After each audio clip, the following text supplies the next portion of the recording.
নমস্কার বন্ধুরা, সংগ্রামী বন্ধুরা, আজকে আবার আমরা পরিচিত হব, কথা জানবো, শুনবো আর এক সংগ্রামী বন্ধু, যে বন্ধুর তরতাজা রক্ত ফুটন্ত হয়ে রাজপথে ঝরে পড়তে দেখেছি, যে বন্ধু লড়াই সংগ্রামের সাথী হয়েছে, যে বন্ধুকে বারবার আমরা খুঁজে পেয়েছি সংগ্রামের মঞ্চে, রাজপথে থেকে শুরু করে বিভিন্ন সময়ে এগিয়ে আসতে। সত্যি তিনি এগিয়ে এসেছেন লড়াইটাকে ভালোবেসে, আগামী প্রজন্মের ইতিহাসটাকে স্বচ্ছ করতে। তার এই লড়াইকে আমরা কুর্নিশ জানাই। সেই ব্যক্তিটি হলো আমাদের সৈকত চ্যাটার্জি মহাশয়, প্রাথমিক বিদ্যালয়ে কর্মরত শিক্ষক।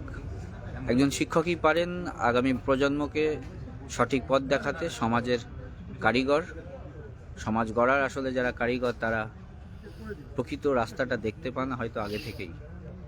তাই আজকে আমরা জানবো সৈকত বাবুর থেকে কিছু মহামূল্যবান বক্তব্য, আগামী দিনে অনশন কর্মসূচি এবং 29 তারিখ থেকে ধর্মঘট বিষয়েও তিনি বলবেন। সৈকত বাবু বলুন। দেখুন, আজকে প্রায় একটা বছর ধরে আমাদের সংগ্রামী যৌথ মঞ্চের যে লড়াই আন্দোলন চলছে, আমার বিশ্বাস যে এই পশ্চিমবঙ্গের সকল কর্মরত কর্মচারী, শিক্ষক বা যারা অবসরপ্রাপ্ত পেনশনার, তারা প্রত্যেকেই এর সৈনিক। এবং সবথেকে আনন্দের বিষয় যেটা, খুব সাধারণ মানুষ, জনগণ, যারা সরকারি কর্মচারী নন, শিক্ষক নন, পেনশনার নন, বা তাদের পরিবারের কোনো মানুষও সরকারের কোনো চাকরি বা কোনো পেশার সঙ্গে যুক্ত নন, তারাও আজকে আমাদের এই আন্দোলনের সঙ্গে যুক্ত হচ্ছেন, আমাদের মঞ্চে আসছেন, তারা ভীষণভাবে আমাদের সাপোর্ট করছেন। এটা আমাদের একটা বিরাট পাওনা। ছোট ছোট ছেলেমেয়েরা ক্রিকেট প্রশিক্ষণ নিতে যায়, আসে এই ময়দানের বিভিন্ন প্রান্তে, তারাও উঁকি মেরে যখন দেখে যায়, এবং এই অনশন মঞ্চটি এতটাই তাদের কাছে গ্রহণযোগ্য হয়েছে এই এক বছর ধরে, সেটা ভাবনারও অতীত। আর একটা কথাই, শুধু কর্মচারী বা শিক্ষক কুল বা পেনশনারদের নয়, সমস্ত মানুষকে, সব শ্রেণীর মানুষকে একটা কথাই বলবো, যে আমাদের এই আন্দোলনটা কিন্তু শুধু ডিএর জন্য নয়। আমরা যে অনশন চালাচ্ছি, 2 দিন অতিক্রান্ত, আজকে 3য় দিন অনশনে। এই অনশনটা শুধুমাত্র কর্মচারীদের বা শিক্ষকদের বা পেনশনারদের বঞ্চনার বিরুদ্ধে নয়, এটা 6 লক্ষ শূন্য পদে পশ্চিমবঙ্গে যে স্বচ্ছতার সঙ্গে নিয়োগ প্রয়োজন, তার দাবিতেও আমরা আজকে অনশন করছি বা আন্দোলন চালাচ্ছি। তার কারণ আমাদের জীবন একরকম চলে যাবে, আমাদের পরবর্তী প্রজন্ম কি করবে?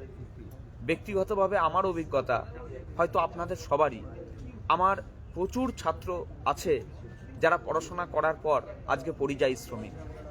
হ্যাঁ, আমার সেই বন্ধু, আমার সেই ছাত্র, আমার আশেপাশের প্রচুর লোক যারা পরিযায়ী শ্রমিকের কাজ করে বাইরে চলে যাচ্ছে, পশ্চিমবঙ্গে কাজ নেই বলে। আমরা এটার বদল চাই। আমরা চাই পশ্চিমবঙ্গে কাজের জোয়ার আসুক। আমরা খেলা হবেতে বিশ্বাস করি না। আমরা খেলা হবে বলবো না, আমরা বলবো শিল্প হবে, আমরা বলবো শিক্ষা হবে, আমরা বলবো চেতনা হবে, আমরা বলবো পশ্চিমবঙ্গে প্রচুর প্রচুর চাকরি হবে এবং স্বচ্ছতার সঙ্গে চাকরি হবে।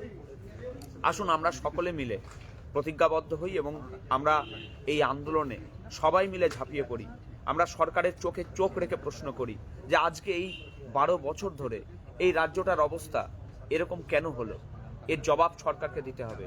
তাই সমস্ত প্রকারের নির্মমতার বিরুদ্ধে আমরা গর্জে উঠেছি, গর্জে উঠুন আপনারাও। আমরা অনশনে বসেছি, 48 ঘন্টা পার হয়ে গেছে, 2 দিন অতিক্রান্ত, 3টে দিন চলছে আজকে আমাদের এই 4 জনের অনশন। এর আগেও আমাদের অনশন হয়েছে, আমাদের সংগ্রামী সাথীরা অনশন করেছেন, তাদের জীবন বিপন্ন করেছেন, কিন্তু সরকার বাহাদুরের কোনো ভ্রুক্ষেপ নেই। আমরা জানি খুব স্বাভাবিকভাবে অনশন হলে সেখানে সরকার তার স্বাস্থ্যকর্মীদের, চিকিৎসকদের পাঠান, কিন্তু আজ অনশন 3য় দিনে সরকারিভাবে কোনো চিকিৎসক বা সরকারি কোনো টিম এখানে স্বাস্থ্য দপ্তরের আসেনি। এটা আমাদের পশ্চিমবঙ্গের সমস্ত মানুষের কাছে দুর্ভাগ্যের। আমার জানা নেই সারা বিশ্বে কোথাও কোনো জায়গায় অনশন শুরু হলে সেখানে কোনো স্বাস্থ্যকর্মী সরকারিভাবে পৌঁছান না। এটা আমার অজানা, আমার খুব অবাক লাগছে এটা ভেবে।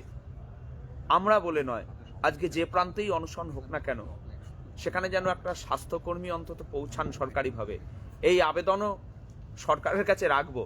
যদিও সরকার সেই মানবিক দৃষ্টিভঙ্গিতে চলে কিনা যথেষ্ট সন্দেহ আছে। আপনাদের বলবো আপনারাও দাবি করুন সরকারের কাছে, এবং অনশন যেন এভাবে কাউকে করতে না হয়।